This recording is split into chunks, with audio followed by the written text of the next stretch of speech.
Muito boa tarde, queridos irmãos e irmãs. Vamos então, como foi dito, dar seguimento, que o tempo passa sem a gente dar conta. Eu queria falar de tudo aquilo que tenho proposto falar esta tarde sobre a nossa passagem. Nós estamos a estudar, e não só a estudar, mas a sermos expostos ao Evangelho segundo o relato de Marcos. E estamos na caminhada de Jesus para a cruz. Estamos a seguir os seus passos, todas as conversas, todos os diálogos, todos os confrontos de Jesus antes de ser crucificado em nosso lugar. E a semana passada falámos em Marcos 11 e hoje vamos continuar em Marcos 11, mas agora dos versículos 27 a 33. Marcos, capítulo 11, versículos 27 a 33. E vamos então ler a palavra de Deus. Vou só esperar que todos possam abrir. Diz assim, Marcos 11, 27. Então, regressaram para Jerusalém e, andando ele pelo templo, vieram ao seu encontro os principais sacerdotes e os escribas e os anciãos. E lhe perguntaram: com que autoridade fazes estas coisas? Ou quem te deu tal autoridade para as fazeres? Jesus lhe respondeu: eu vos farei uma pergunta, respondei-me, e eu vos direi com que autoridade faço estas coisas. O batismo de João era do céu ou dos homens? Respondei. E eles discorriam entre si. Se dissermos do céu, dirá: então por que não acreditastes nele? Se porém dissermos dos homens, é de temer o povo, porque todos consideravam a João como profeta. Então responderam a Jesus: não sabemos. E Jesus, por sua vez, lhes disse: nem eu tampouco vos digo com que autoridade faço estas coisas. Até aqui a palavra do Senhor. Estamos na última, vamos fazer só um pequeno enquadramento da situação. Estamos na chamada última semana, a Semana da Paixão.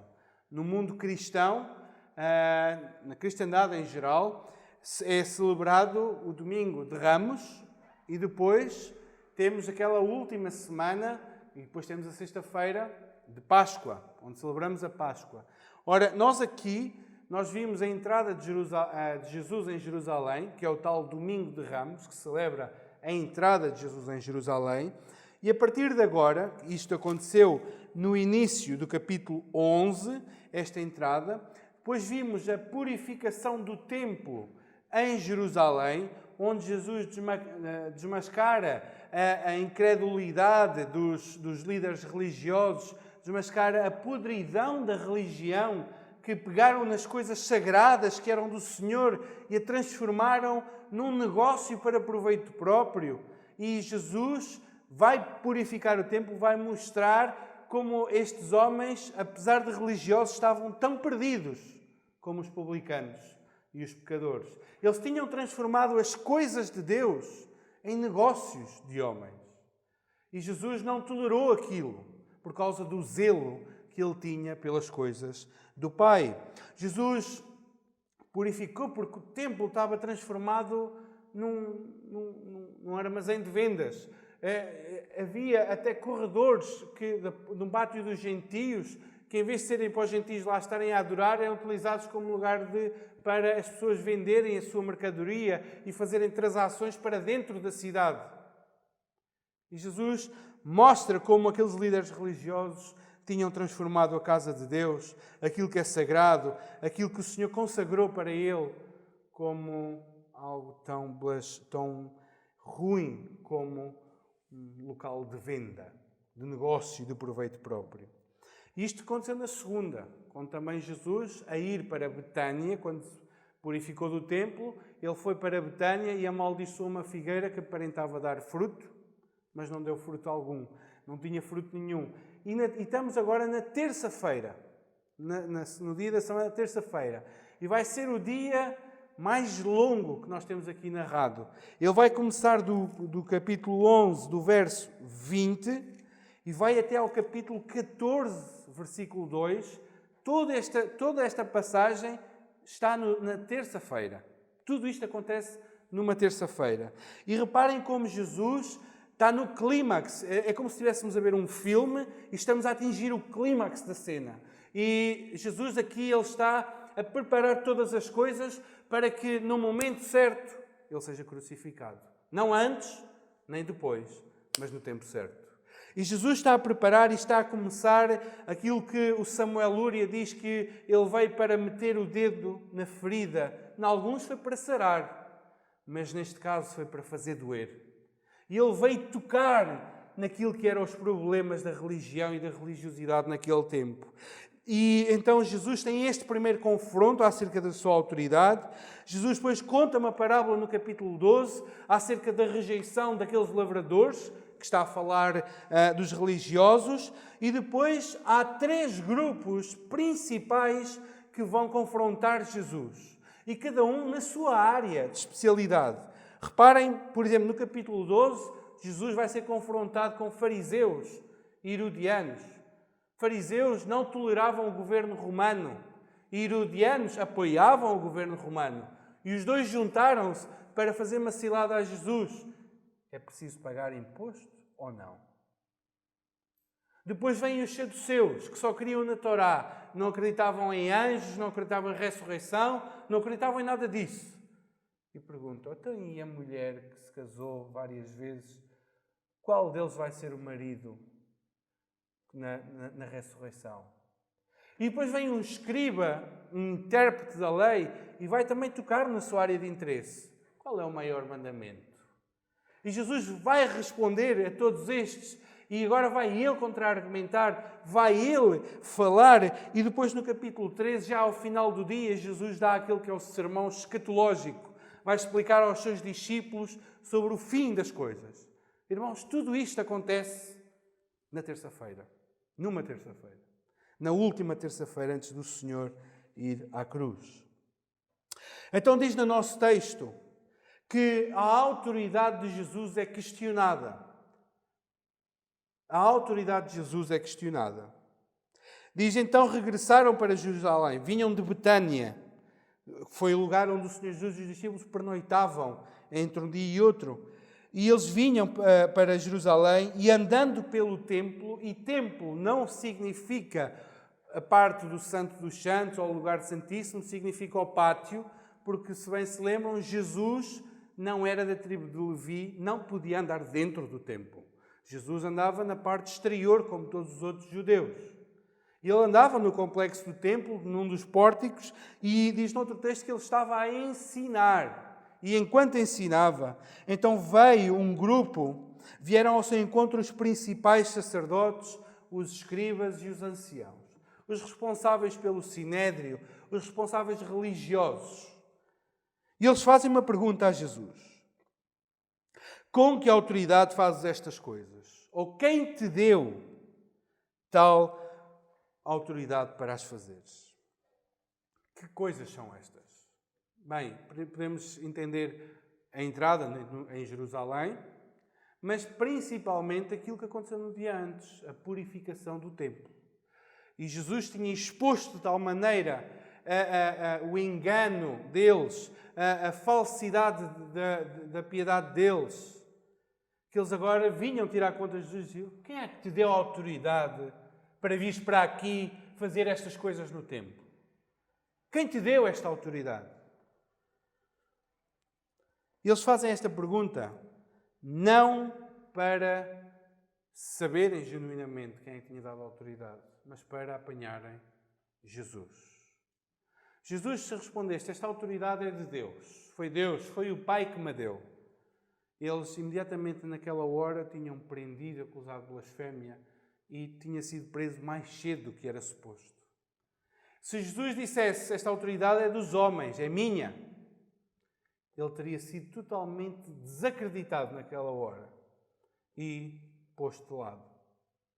Então, Jesus não responde nem uma coisa nem a outra, mas lança uma outra pergunta, que vai trilhar os acusadores e vai responder à pergunta deles à mesma, como nós já vamos ver.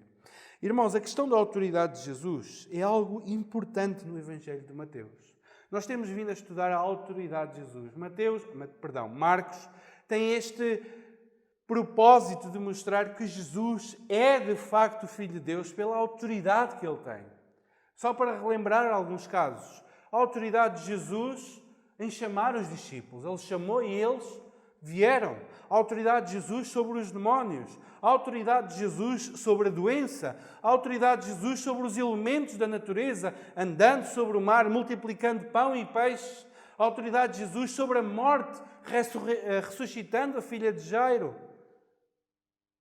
E Marcos vai mostrando, passagem após passagem, que Jesus de facto tem autoridade. Este é um tema interessante e é um tema importante no Evangelho de Marcos. A autoridade de Jesus como Filho de Deus. E agora eles perguntam: quem te deu esta autoridade? Quem te deu esta autoridade? E Jesus então faz aquilo que só a sabedoria do Filho de Deus sabe disso. Ele diz: olha, eu vou-vos responder, mas primeiro respondem-me a mim com uma pergunta, a esta pergunta. E ele diz: o batismo de João era do céu ou dos homens? Quando Jesus está a falar do batismo de João, está a falar de todo o ministério de João. Para aqueles que possam não saber, João o Batista, ele era filho de Zacarias e de Isabel, ele era parente de Jesus, uns meses mais velho que o próprio Jesus, e ele foi designado para um trabalho específico. Ele seria o precursor do Messias. Quando um rei visitava uma terra, ia alguém à frente anunciar que o rei estava para vir.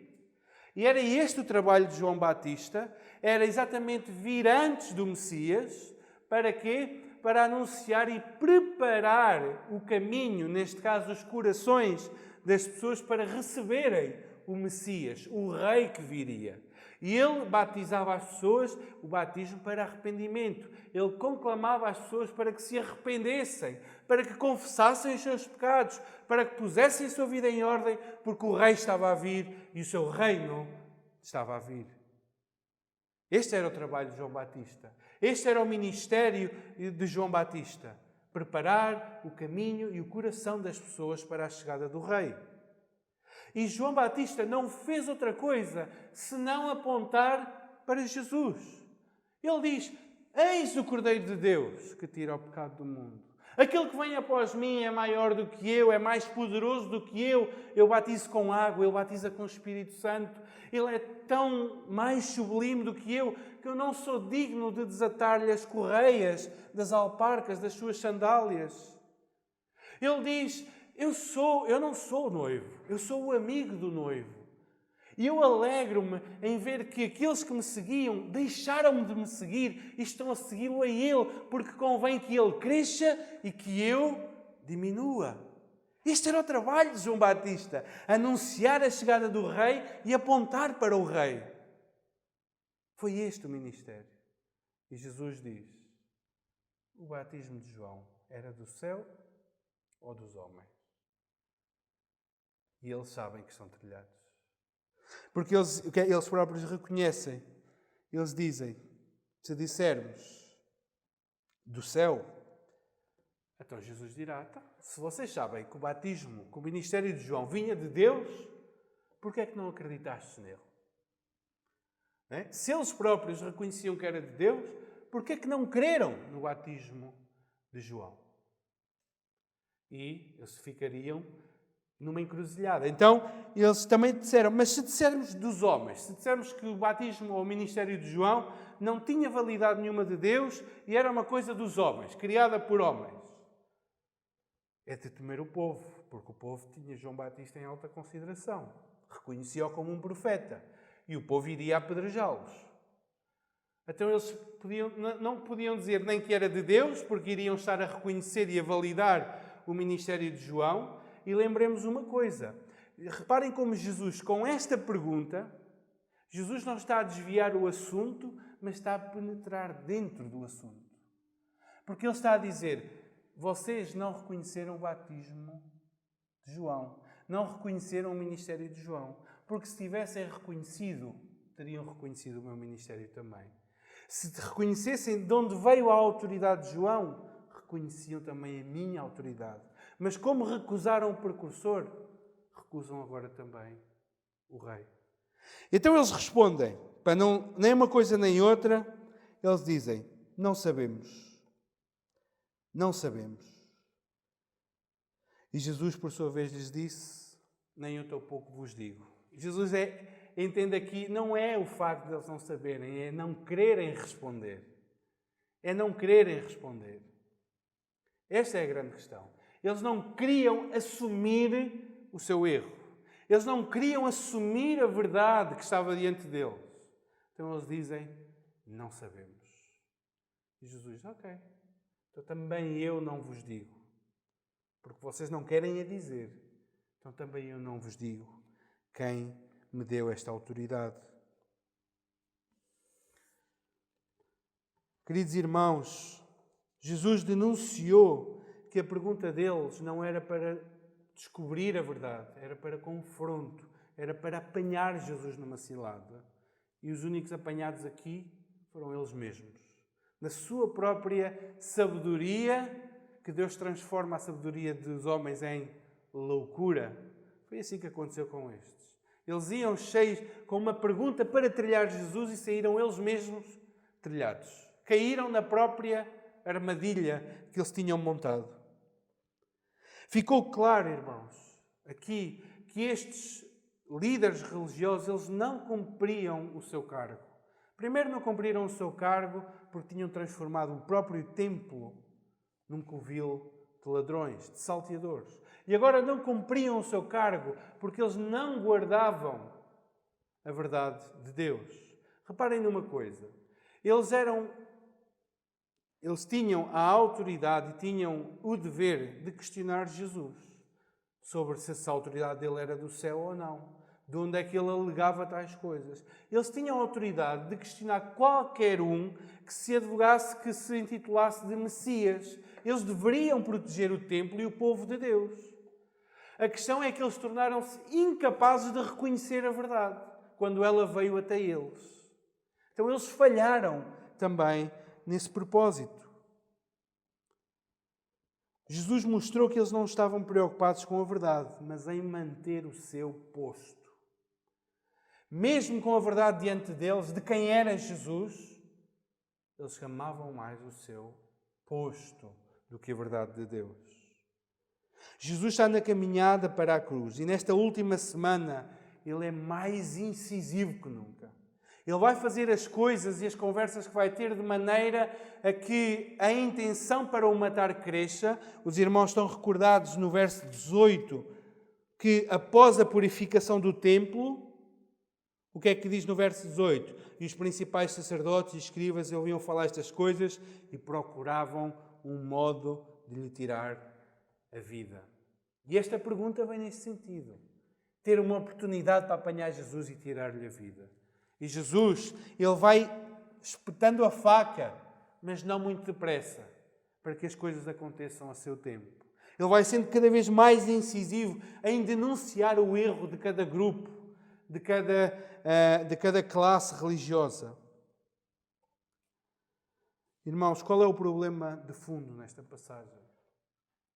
Qual é o problema de coração que está aqui envolvido? É exatamente o endurecimento do coração diante da verdade. Este é o grande problema.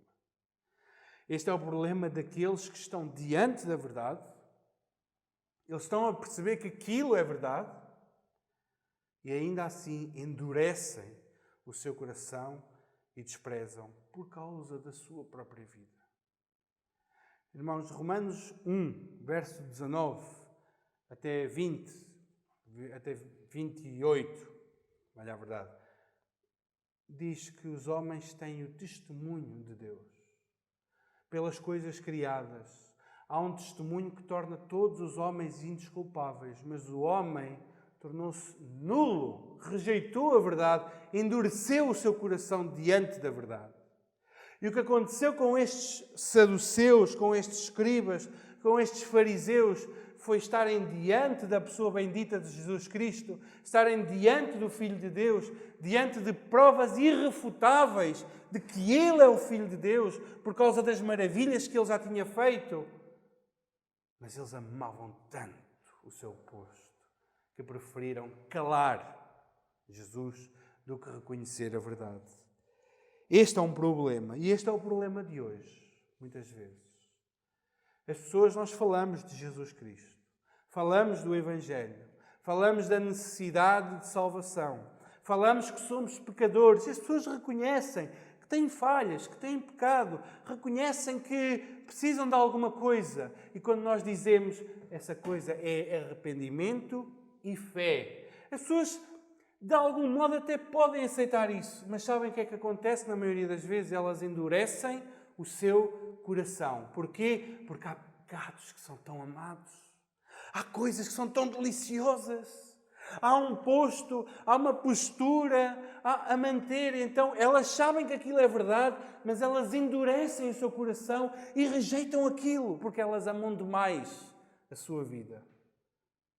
Trilham e caminham o caminho para a perdição, porque amam as suas próprias vidas, a sua reputação. O que é que os outros vão dizer? O que é que os outros vão pensar? E este sentimento de amor próprio levará as pessoas à condenação eterna. Estes homens tinham a verdade inegável diante deles e caminharam para o inferno porque amaram mais a sua própria vida, o seu posto, a sua reputação do que a verdade. E nós temos de ter consciência disso. Temos de ter consciência de quando estamos diante da verdade, se endurecemos o nosso coração ou se nos entregamos e nos ajoelhamos diante de Deus e confessamos o nosso pecado e aceitamos a verdade de Deus. E por outro lado, para aqueles que já dobraram o seu joelho, para aqueles que já são filhos e filhas de Deus, quando nós dizemos Jesus Cristo tem autoridade, esta é uma verdade que sai da nossa boca ou que brota do nosso coração. Porque se ela sair da nossa boca, nós só dizemos Jesus Cristo tem autoridade. E a nossa vida a gente vive como quer. Mas quando nós dizemos do coração, genuinamente, Jesus Cristo tem toda a autoridade, e isto brota de um coração consagrado ao Senhor, então quando dizemos que Jesus tem toda a autoridade, Ele tem mesmo. E nós dedicamos-nos a viver como Ele quer que nós vivamos. Dedicamos-nos a viver uma vida obediente aos seus mandamentos, aos seus princípios, aos seus valores. Então não basta dizer que Jesus Cristo governa tudo. Não basta dizer que Jesus Cristo tem toda a autoridade. O Satanás sabe que Jesus Cristo tem toda a autoridade. Ora, nós temos que ser bem melhores do que Satanás. Não é só dizer e reconhecer isso. É mostrar isso na nossa vida. Se Jesus Cristo tem toda a autoridade, então o amor é como nós lemos há pouco. Não se ensoberbece, que não se exalta, que não se orgulha, que não se suspeita mal. Se Jesus Cristo tem toda a autoridade, então a minha vida não é mais minha, mas dele. E o amor que eu tenho ao próximo é igual ao amor que eu tenho a mim. Se Jesus Cristo tem toda a autoridade, então estamos dispostos a largar tudo aquilo que é nosso e a abraçar tudo aquilo que é dele. Se Jesus Cristo tem toda a autoridade, então vivamos de acordo com essa verdade. E mais uma vez insisto, lembrando que quando estamos diante da verdade, de que Jesus é o Filho de Deus, que veio ao mundo para salvar os homens, ao reconhecermos isso, nós temos que dobrar o nosso joelho, confessá-lo como Senhor, confessá-lo como Salvador e não endureçamos os nossos corações. Como Deus nos diz, não endureçais os vossos corações. Hoje, se ouvirdes a sua voz, não endureçais os vossos corações. Que o Senhor nos ajude e nos abençoe.